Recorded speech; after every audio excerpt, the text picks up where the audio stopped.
Alô, meu nome é Felipe Rocha, sou professor de Sociologia. Na aula de hoje, o objetivo é falar um pouquinho sobre nos reconhecermos como seres sociais. Então, para começar, vamos retomar um pouquinho do que a gente já falou nas últimas aulas. Primeiro, falamos um pouquinho sobre símbolos. Qual é o poder dos símbolos, o que significam os símbolos. E para dar exemplo, a gente usou, por exemplo, esse símbolo aqui.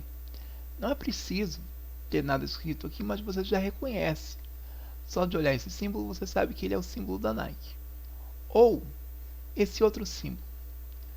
A gente já sabe que se a gente estiver dirigindo, a gente não pode buzinar. E esse símbolo geralmente está próximo a hospitais, etc. Então, não é preciso que esteja nada escrito. Por quê? Porque esses símbolos já são reconhecidos socialmente. A gente já sabe de antemão seu significado. Mas isso não acontece só com símbolos pictográficos ou imagens. Acontece também com outras formas de símbolos, como hábitos, como vestimentas. A gente tem o símbolo de ok.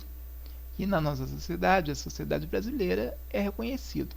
A gente tem um outro símbolo que é o vestido branco de casamento, que a gente sabe que é um símbolo do casamento em si.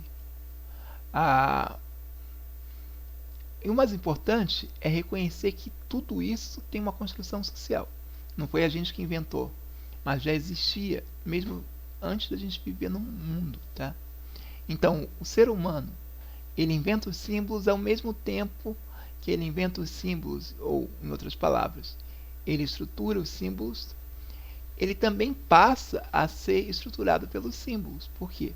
Porque esses símbolos têm um poder de certa forma, de nos transformar, de nos comunicarmos com os outros. Então, a gente já falou que somos seres culturais. Nós somos seres culturais por quê? Porque se não nos tornaríamos seres totalmente completos, seres humanos completos, se não tivéssemos vivido com os outros. Por exemplo, a língua é um grande exemplo disso. As palavras, elas têm um significado. E a gente aprende com nossos pais quando criança. No entanto, elas acabam nos estruturando. Por quê? Alguém aqui consegue pensar sem usar palavras, sem pensar em palavras? É quase impossível. Então, da mesma forma que a gente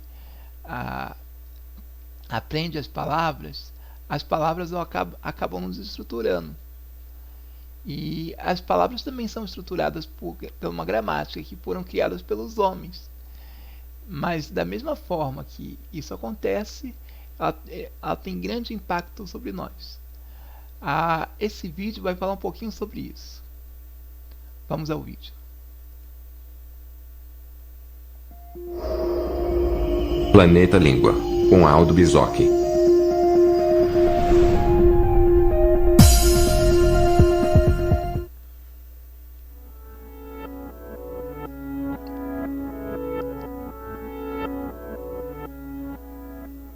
A maioria das pessoas, por só saber falar a própria língua e conhecer pouco ou nada de outros povos, não tem ideia de que existem outras maneiras de ver o mundo além da sua. Tampouco têm a consciência de que o modo como veem o mundo está formatado pela língua que falam. Por isso, ao deparar com outras culturas, geralmente sentem repulsa ou desprezo por aquilo que consideram estranho ou inferior.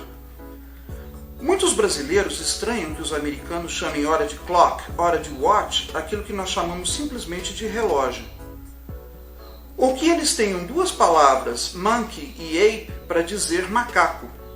Por outro lado, muitos de nós não acham absurdo que eles usem a mesma palavra bell para se referir tanto a um sino como a uma campainha? Mas será que um americano que conheça alguma coisa de português também não acha um absurdo que nós tenhamos duas palavras, menino e rapaz, para dizer boy? Pois é, muitos acreditam que as línguas são meros conjuntos de etiquetas que pomos nas coisas. Assim, ao passar de uma língua para outra, bastaria trocar as etiquetas. Em resumo, línguas diferentes dariam nomes diferentes a coisas iguais. Essas pessoas nutrem a ilusão romântica de que se poderia substituir todas as línguas do mundo por uma única, ganhando em praticidade e objetividade. No entanto, vários exemplos mostram que essa teoria das etiquetas está errada. Certa vez, uma expedição francesa deparou com um rio que nascia nas montanhas verdes do centro da África e, após adentrar o deserto do Saara, secava completamente.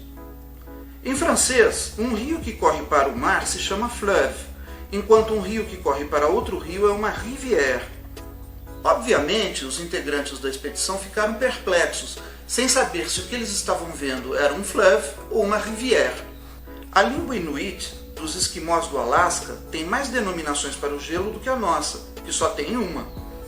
Afinal, para os esquimós, distinguir os vários tipos de gelo, ou seja, o duro, o mole, o que permite construir iglus, o que afunda quando se pisa nele, é vital para sua sobrevivência. Já para nós brasileiros, que vivemos num país tropical, isso não faz a menor diferença. A língua bassa, falada na Libéria, África Ocidental, divide o espectro luminoso em apenas duas cores, ziza e rui. Mas será que os falantes dessa língua veem o arco-íris de maneira diferente de nós? Claro que não. Os olhos deles são absolutamente iguais ao de qualquer ser humano falante de qualquer outra língua. Eles apenas dividem o espectro das cores de outra forma. Assim, onde nós reconhecemos duas cores distintas, como o vermelho e o amarelo, por exemplo, eles reconhecem dois tons da mesma cor, algo como ziza escuro e ziza claro. O que acontece é que o ser humano enfrenta dois tipos de barreiras mentais à compreensão da realidade: as limitações do cérebro e as estruturas da linguagem. Cada povo pensa a realidade ao seu redor em função da sua particular visão de mundo, isto é, do seu próprio sistema de conceitos, valores e crenças. Logo, o mundo só pode ser pensado depois de interpretado em termos de uma cultura, isto é, depois de traduzido em alguma linguagem humana. Isso implica que a informação existente... Bem, o que a gente viu até aqui mostrou que, de certa forma, a linguagem é muito importante. A linguagem é uma forma de interpretar o mundo, não é? Nesse pedacinho de vídeo que a gente viu. E a gente tem uma outra coisa importante, que é uma divisão de dois tipos de filósofos, ou duas formas de filosofia que enxergam o mundo de forma diferente. No centro está um indivíduo, isso quer dizer nós, cada um de nós. E um grupo enxerga o indivíduo como um ser cultural. Então a linguagem influencia ele, a cultura. Então o indivíduo é um ser cultural, altamente influenciável.